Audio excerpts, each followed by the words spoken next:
अस्सलाम वालेकुम गाइस। तो कैसे हैं आप लोग? आई होप आप सब बिल्कुल ठीक होंगे। जैसा कि हम सबको पता है कि रमज़ान तो अब आ ही गए हैं और हम लोग ना रमज़ान में कभी भी शॉपिंग करने के लिए नहीं जाते हैं पूरे मंथ, इसलिए हम लोग अपनी शॉपिंग रमज़ान से पहले ही कर लेते हैं। तो इसी इरादे से हम लोग आ गए थे मार्केट ईद और रमज़ान की शॉपिंग के लिए। और ये सिर्फ मेरे ही साथ होता है या आपके साथ भी होता है? मार्केट में जाते ही मन करता है कि ये भी ले लो वो भी ले लो, लेकिन ना तो पॉकेट में इतने पैसे हैं और ना ही घर में इतनी जगह, तो अपने मन को मारना ही पड़ता है। नेल पेंट के तो इतने सारे शेड थे कि समझ में नहीं आ रहा था कि कौन सा शेड लें। और ये भाई तो यहाँ पे क्लेम कर रहे थे कि ये जो मेकअप है ब्रांडेड है और 500 वाला मेकअप ये 50 रुपए में दे रहे हैं। और फिर मुझे दिख गई शाका लाका बूम बूम वाली ये पेंसिल। अगर ये मुझे बचपन में मिल जाती तो मेरी तो खुशी का कोई ठिकाना ही नहीं होता। इसके अलावा भी इस शॉप पर बहुत सारी अलग अलग रंग बिरंगी चीजें थी, आप देखिए।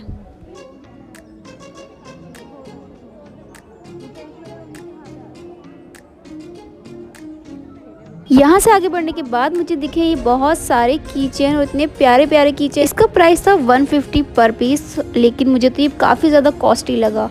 और क्योंकि हमारे साथ हमारी छोटी सी कज़न भी गई थी, तो इसलिए जहाँ भी उसको बच्चों का कोई सामान दिखता था ना, तो वो वहीं पे रुक जाती थी। और उसको ऐसा था कि मैं मार्केट आई हूँ तो मुझे कुछ ना कुछ तो लेकर जाना ही है। बट इतनी सारी चीज़ों में डिसाइड ही नहीं कर पा रही थी कि उसको क्या लेना है। और घूमते घूमते हमें लगने लगी भूख, तो हमने खाए थे ये राम लड्डू, जो कि थे बहुत बहुत टेस्टी। और अपनी शॉपिंग फिनिश कर हम आ गए थे घर, और घर पर आके मैंने बनाया था मटर पनीर। और आज रमज़ान का चांद भी दिखने वाला है, तो हम लोग लेकर आ गए थे ये फ्राइम्स। किस किस को इनके बिना रमज़ान का जो दस्तरखान होता है ना इफ्तारी का, वो अधूरा लगता है। और मगरिब की नमाज से फारिग होने के बाद हम लोग जा रहे थे छत पे, क्योंकि हमें था कि चांद देखना है रमज़ान का और फिर दुआ भी पढ़नी है। लेकिन जब हम ऊपर पहुंचे और हमने देखा आसमान में, तो हमें चांद दिखा ही नहीं। और फिर अनाउंसमेंट से पता चला कि रमज़ान का चांद हो गया है। और यहाँ मियो की नज़र उतर रही है, क्योंकि हमें ऐसा लग रहा था कि इसको नज़र लग गई। बिल्कुल भी एक्टिव नहीं था ये। और आपको पता है, मियो के आने से पहले अम्मी इस बात की हमेशा खिलाफ रहती थी कि कोई बिल्ली हमारे घर आए, लेकिन इतना प्यार है ना कि अम्मी को भी शायद इससे प्यार हो गया, वो खुद इसकी नज़र उतार रही थी। उसके बाद रात में मैंने बनाया था अपने भाई के लिए ये वाइट सॉस पास्ता।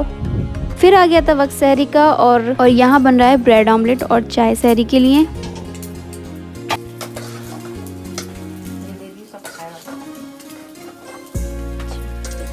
और यहाँ मेरी सहरी की प्लेट बनकर आ गई है, ब्रेड ऑमलेट चाय और फैनी। सहरी करने के बाद मैंने ब्रश किया था, बिकॉज इट्स वेरी इंपॉर्टेंट, क्योंकि रोज़े के टाइम पे तो हम ब्रश कर नहीं सकते हैं, इसलिए सहरी के टाइम पे ही करना होता है। और यहाँ हमारा मियो भी सहरी कर रहा है। अपनी सहरी फिनिश करने के बाद मैं यहाँ पर जा रही हूँ भाई के लिए सहरी लेकर। आपको पता है रमज़ान में सबसे डिफ़िकल्ट टास्क क्या होता है? भाई को सहरी के लिए उठाना, वो उठता ही नहीं है। And second most difficult task है बर्तन धोने का काम, और मैं यहाँ पे वही कर रही हूँ, बर्तन धो रही हूँ।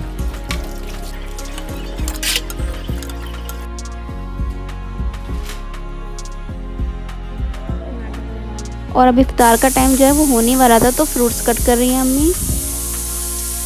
और मैं यहाँ पर पकौड़े बनाने की तैयारी कर रही थी। जो आलू के पकौड़े हैं ना, वो हमारे घर में सबकी फेवरेट हैं। हर बार हम लोग रमज़ान में ही प्लानिंग करते हैं कि हम लोग ना कुछ फ्राइड नहीं खाएंगे रमज़ान में, हेल्दी चीज़ें खाएंगे, और जो फ्राइड चीज़ें होंगे वो कभी कभी खाया करेंगे। लेकिन हर बार पहले रोज़े में ही हमारी जो प्लानिंग है ना, सब फ्लॉप हो जाती है। तो बस ये मैंने भर कर रख दिया है तेल कढ़ाई में, क्योंकि फ्राई करना था पकौड़ियाँ और फ्राइम्स।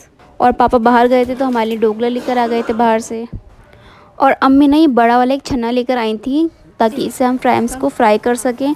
लेकिन मैंने जब उसको तेल में डाला तो मुझे पता लग गया कि इसमें ये अच्छे से फ्राई होने वाली है नहीं, क्योंकि इसके लिए ना कढ़ाई में भर भर के तेल चाहिए, तो मैंने इतना तेल डाला नहीं था।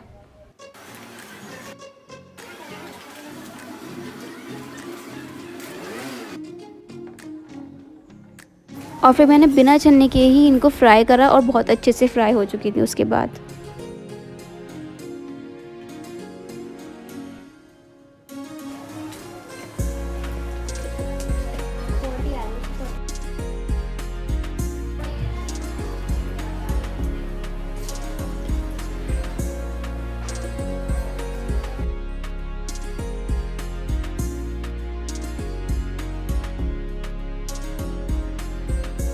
तो लग गया यहाँ पर हमारा फर्स्ट इफ्तारी का दस्तरखान। आप सबको रमज़ान बहुत बहुत मुबारक हो। हमारी वीडियो को लाइक कीजिए, सब्सक्राइब कीजिए।